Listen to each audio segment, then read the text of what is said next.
Magic Masses! I am longtime independent wrestling fan Robert. The Banker was a good way for the promotion to kick off 2024.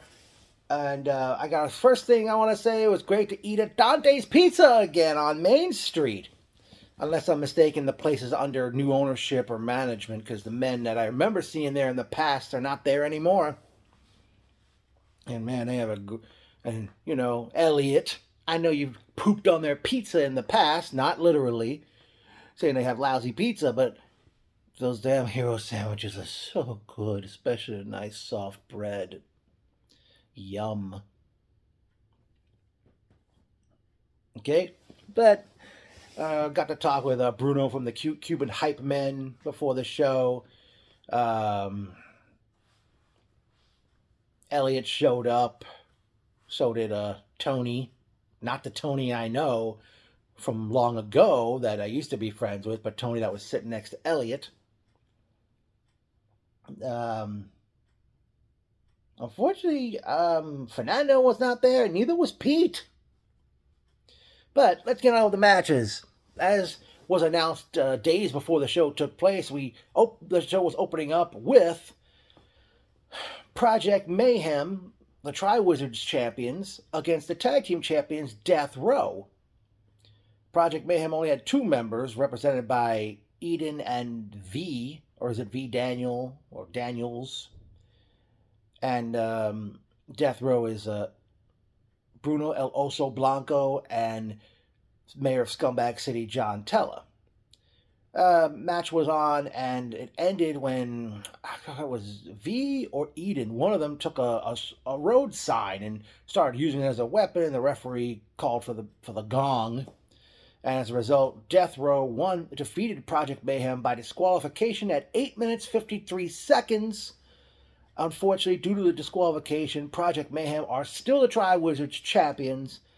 Death Row retain the tag team title, and their year-plus reign continues as tag team champions. Next, next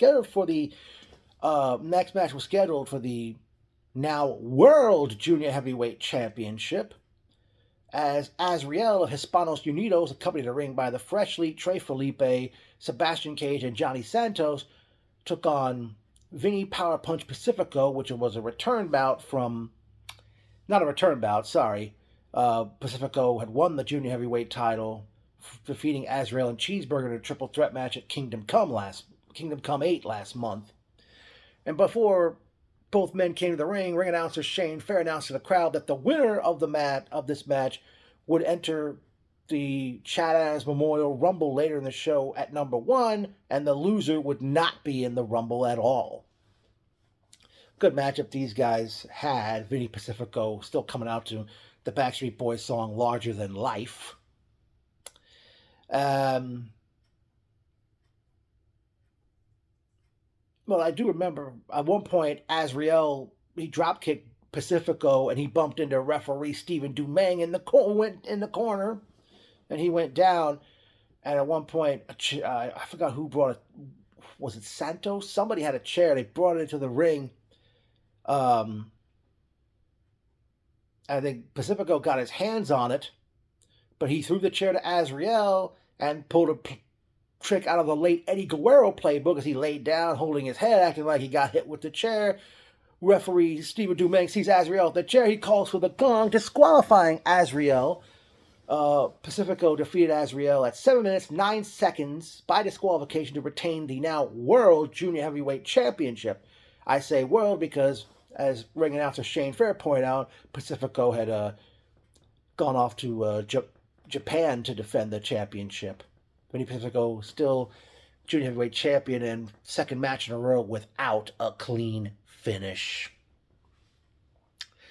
Up next, we saw, making her Pro Wrestling Magic debut, Sammy Chaos, as she challenged Rebecca J. Scott for the Women's Championship. And by the way, Rebecca came to the ring to No Sinner, that's the name of the band, their version of George Thorogood's Bad to the Bone.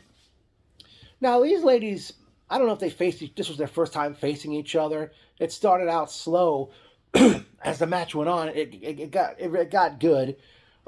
Rebecca Scott eventually defeated Semi Chaos by submission with that front chancery choke, and I think Chaos did not respond to her arm after her arm dropped, and bringing out referee Stephen Dumaine called for the gong, and at an even 10 minutes, Rebecca J. Scott defeated Semi Chaos to retain the Women's Championship.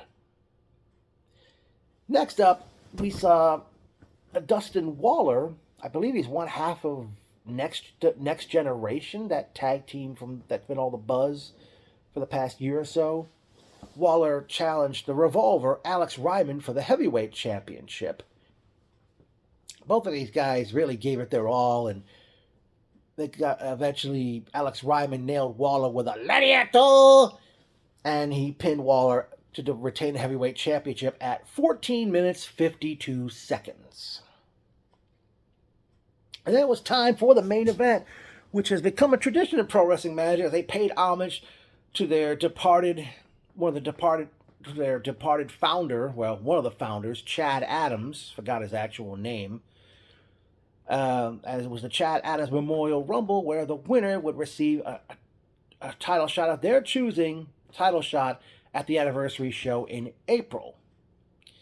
By virtue of his win over Azrael earlier in the show, Vinny Power Punch Pacifico entered at number 1.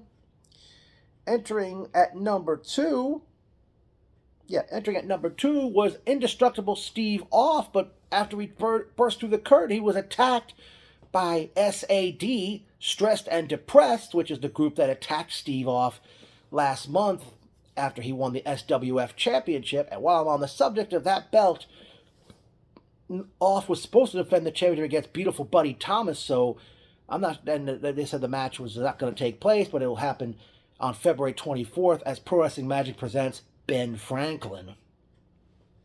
All right. Unfortunately, Steve Off did not get in the ring after being ambushed by SAD, Stressed and Depressed.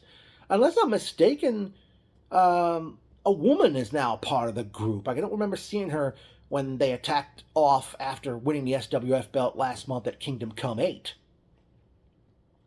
But entering at number 3 was Mateo Marcellus, accompanied by Tony Ice. I can't remember the order of entry of everybody, but among participants we had both members of Death Row, El Oso Blanco Bruno, and the Mayor Scumbag City, John Tella. From Hispanos Unidos, we had Sebastian Cage, Johnny Santos, the Finisher Steve Pena, the Freshly Trey Felipe. We had representing Project Mayhem, Eden and V. We also had the world's largest veteran, Kerr. The Mat Mechanic Eric Corvus, who competed as Corvus Fear in Jersey All Pro Wrestling long ago. I missed that federation. The Pyro Prince, Junie Underwood. Don't think he's related to Carrie Underwood. Journey Burke Esquire. She and Ruthless Lala were the only women in this match. Isaiah Wolf. Tiberius Atticus. Aaron Ash. From representing SAD, The Hunter. After he came in, Steve Off finally made it to the ring, and I can't remember if he eliminated The Hunter, but Off eventually got eliminated, and thanks to SAD, most participants that The Hunter put over the top rope, and they were standing on the apron, SAD members would grab them by the legs and pull them off the apron, causing them to be eliminated. Beautiful Buddy Thomas was in this match.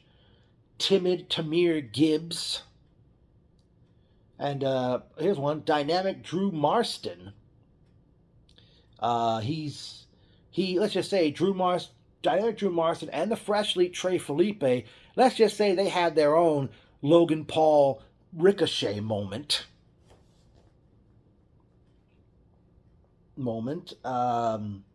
The Plexorcist Troy Locke.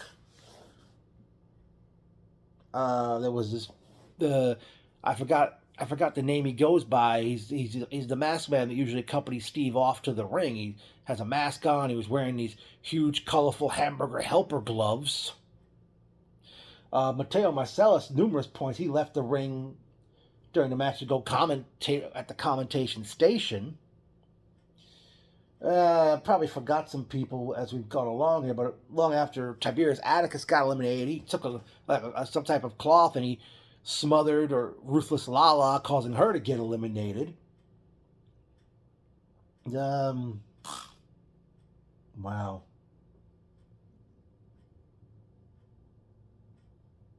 Oh, I don't know if I mentioned him earlier. Also representing SAD, the Usurper. We had so many monsters in this damn match. Unbelievable. So many huge big men. Eventually, number 30 of all people was Front Row Mikey, who's now part of Commentation Station. He's coming to the ring, but then they hear the music of wrestling's richest prize, Darius Carter, who did not carry his mask with him. And Carter ends up giving Front Row Mikey a Yakuza kick. And he's approaching the ring, and Kerr holds the ropes open for Carter to come into the ring. And of course, Carter wound up being the 30th and final entrant in this match. It came down to both Carter and both members of Death Row. It was Eden who came back long after he was eliminated, and he pulled Carter out of the ring, eliminating him. And it was the Battle of Death Row to end it. At one point, they both had gone over the top. They're both battling out on the apron. Out comes heavyweight champion Alex Ryman with the heavyweight championship belt. He hits, I guess, both of them right in the head, and they both fall off the apron simultaneously, both hitting the floor. One referee said Bruno won. One referee said Tello won. And ring announcer Shane Fair went over to Commentation Station to look at the replay to see who touched first, and they couldn't figure it out. And Shane Fair said, since General Manager Smiley was not there, Shane Fair announced that both members of Death Row would face Alex Ryman in a triple threat match at the anniversary show on April 27th, which didn't sit well with Alex Ryman. Was a great show. I wonder, considering since the SWF title match was taken off the show, if more time was added to all these matches, or maybe just the Rumble itself. By the way, the Chaz Memorial Rumble went 1 hour, 7 minutes, and 10 seconds. First on those time, as I mentioned earlier, was great seeing Bruno, great seeing Bill Perriman and Jason Bob 87, who showed up just in time for the Rumble. Elliot, his buddy Tony, Erica. Who else? I guess I was surprised we didn't see Fernando, didn't see Pete. Wow, what else we had? Oh, who else I saw?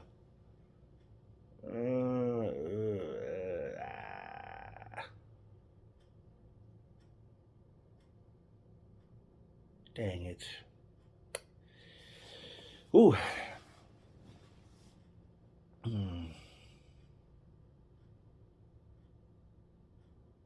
Dang. Who else I saw there? My God. But that was I saw. It also, well, some pretty ladies were in the crowd, not surprisingly. One lady was like, I think helping to work somebody's souvenir table. She reminded me of somebody I know. Another lady I know.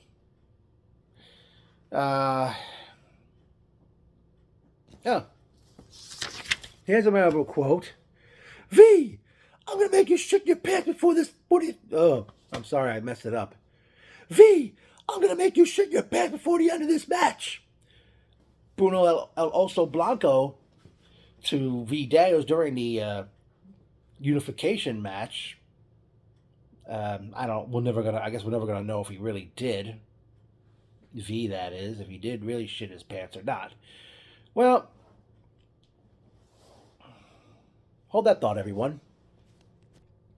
Now, after doing some research, for the second year in a row, the Chaz Memorial Rumble was held the same day as WWE's Royal Rumble. I mean, I don't know if this is going to be a tradition from this point on, Pro Wrestling Magic. Okay, well, although I will not be there, Pro Wrestling Magic returns to action with a double dose of wrestling in the month of February. First, in a what is billed as a non-season event, they return to New Milford High School Saturday night, February 3rd. February 3rd, as they present. Wait a minute. Present Winter Slam 2024 from New Milford High School. Matches announced for this show are, we have former heavyweight champion Kerr challenging current champion, the Revolver, Alex Ryman. Rebecca J. Scott defending the women's championship against Kaya McKenna. Not sure if that's her debut or not with the company. In a non-title grudge match, Dark Arts champion and Pro Wrestling Magic general manager Smiley faces wrestling's richest prize, the All-Father Darius Carter. The finisher Steve Pena does battle with one half of Death Row's tag team champions El Oso Blanco Bruno. In tag team action, we will have the Hunter and the Usurper representing Stressed and Depressed as they take on Indestructible Steve Off and Troy Locke, collectively calling themselves the Mullet-Off Cocktail. In a Dark Arts Fast Pass, Project Mayhem's Eden versus Eric Corvus versus Joe Cruel versus Abed Arano. All apologies for mispronouncing his name. Arones.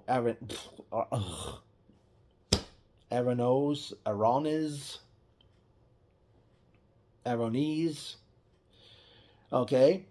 In a new talent invitational qualifier, Firestarter Junie Underwood takes on Journey Burke, Esquire. And in another new talent invitational qualifier, Timid Tamir Gibbs takes on Beautiful Buddy Thomas. Okay, those matches are happening Saturday, February 3rd from New Milford High School as they present Winter Slam 2024. Now, Pro Wrestling Magic returns back home to the Magic Kingdom in Ridgefield Park, New Jersey, Saturday night, February 24th. They present Ben Franklin, and as announced, since the match did not happen at the Chad Adams Rumble, the Banker, it will be Beautiful Buddy Thomas challenging Indestructible Steve Off for the SWF Championship. I'm not sure. I won't be at both shows in February, folks. So as of now, I'm not quite certain when I will be back at Pro Wrestling Magic, but it was great to be back. My first show since Mambo number 5 last May. Hopefully the crowds will pick up a little more. I mean, the crowd was pretty much into this show, by the way. And blah, blah, blah, blah, blah, blah. Oh, boy. Oh, actually, one thing I want to point out. I know the ladies working the door, even though they had everybody go up that ramp to go into the building. One of them had asked me if I had bought my ticket online, because I don't know, they couldn't find my name written down on the list for the show. And one gentleman who I remember he used to be in the crowd at the shows, he started obviously as a fan in the crowd. He saw me, he pointed out where my seat was, and I saw, because they put those sheets of paper and they write the person's name on it, and I saw my last name. I should have taken a photo of it. It said my last name, and it said "Welcome" with a heart drawn on there. Well, I guess because Steve Off didn't last long in the Rumble, maybe that explains why heel son Luke was not there. I'm not sure, folks, but again, it was great to be back in that building and see Pro Wrestling Magic live again. Right now, I'm not certain. I know they got show dates for the entire 2024 calendar, except for July and August. As we know, they take the summer off. So, I will be back, but I'm not sure when, folks.